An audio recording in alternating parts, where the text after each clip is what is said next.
আপনারা মেহেরবানি করে বলে দিবেন সুবহানাল্লাহ, আল্লাহু আকবার, ইনশাআল্লাহ। আল্লাহ কবুল করুক, বলেন আমিন। সুবহানাল্লাহ বললে কি সওয়াব, এটা যদি আপনি জানতেন। রে ফরিদপুর উত্তর পাড়ার মুসলমান, গভীর মনোযোগ দেন। আল্লাহর একজন পয়গম্বর, নাম হলো সুলাইমান। কি নাম? জোরে বলেন।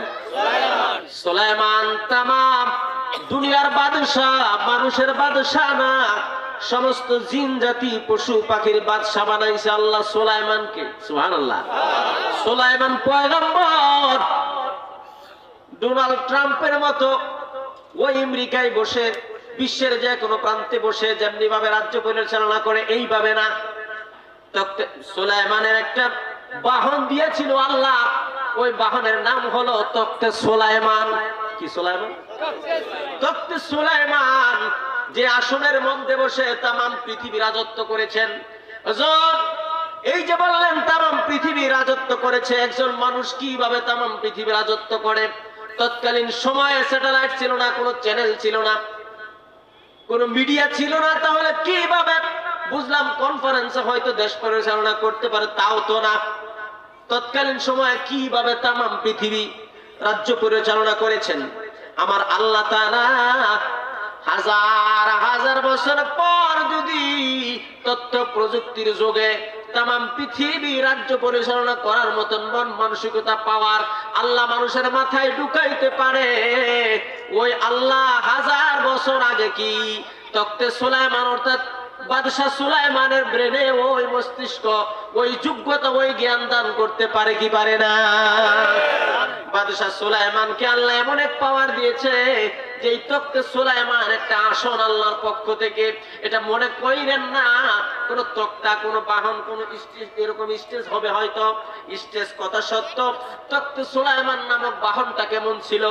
যে স্টেজটা, ওই স্টেজের মধ্যে তখতে সুলাইমানকে আল্লাহ তাআলার পক্ষ থেকে যে পাওয়ার দিয়েছিল, ওই পাওয়ার, ওই তখতে সুলাইমানের জায়গাটা ছিল যেই কুরসি, যে চেয়ারের মধ্যে বসে তখতে সুলাইমান এবং তার ডানে বামে যেই বিভিন্ন মন্ত্রী উপমন্ত্রীরা যারা রাজ্য পরিচালনা করার ক্ষেত্রে সাহায্য সহযোগিতা করেছে, তারা একটা স্টেজের মধ্যে বসতো।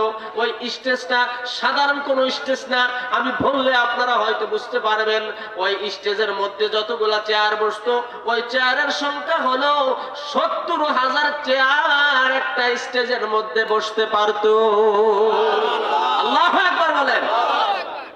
70,000 চেয়ার যে একটা স্টেজের মধ্যে বসে, ওটা কি মোটামুটি এরকম বড় না? এর থেকে একটু বড় তুই মোটামুটি, হ্যাঁ অনেক বড়। পুরোটা স্টেজ, পুরো মাঠ, পুরো মাঠে 70,000 চেয়ার লইব, কয়েক গুণ, হাজার হাজার গুণ। 70,000 চেয়ার, 7,000 না, 70,000 চেয়ার। 70,000 চেয়ার কেন লাগবে? এটা বাংলাদেশ না, তামাম পৃথিবী রাজ্য পরিচালনা করত বাদশাহ সুলাইমান। ডানে বামে তিনার সহযোগী কোনো মানুষ না, জিনের বাদশাহ। সুবহানাল্লাহ। রাজ্য পরিচালনা তামাম পৃথিবী ঘোরা লাগে, মানুষের না, জিনের, বিভিন্ন পশু পাখি। ওই তখতে সুলাইমানের ব্যাপারে কি বলবো, লম্বা কথা। বাদশাহ সুলাইমান শুধু মানুষের বাদশাহ না, তিনি তো পশু পাখির বাদশাহ, মাছের বাদশাহ, বাঘেরও বাদশাহ, সিংহেরও বাদশাহ, সাপেরও বাদশাহ। একদিন আল্লাহর কাছে বাদশাহ সুলাইমান দরখাস্ত করে, প্রভু হ্যাঁ, আমাকে তো তামাম পৃথিবীর বাদশার বাদশাহী দিয়েছে গো আল্লাহ, আমার মনে চায় আমি যে বাদশাহ হইলাম, একটা বেলা খাবার আমার রাজ্যের সমস্ত সদস্যদেরকে খাবার খাওয়াইতে চাই। আল্লাহু আকবার বলেন। এটা আমার মনের আশা। আল্লাহ বলে, সুলাইমান রে, পারবি না, পারবি না রে সুলাইমান, এটা তোমার দ্বারা সম্ভব না। সুলাইমান কয়, আল্লাহ তোমার কাছে কোনো কিছুই অসম্ভব না। সুবহানাল্লাহ বলে। পয়গম্বরদের বুদ্ধি দিছে কে? আল্লাহ। আল্লাহর পয়গম্বর যারা, তাদের বুদ্ধিটা ওই রকম। বলে, আল্লাহ আমি পারবো না, কিন্তু তুমি আল্লাহ সাহায্য করলে তো পারবো। সুবহানাল্লাহ। লম্বা কথা ছোট্ট করে বলি, পিতামাতার কথা তো আমি আলোচনায় নিয়েছি, আয়াত ওইটা বলবো, বুঝার জন্য বলছি।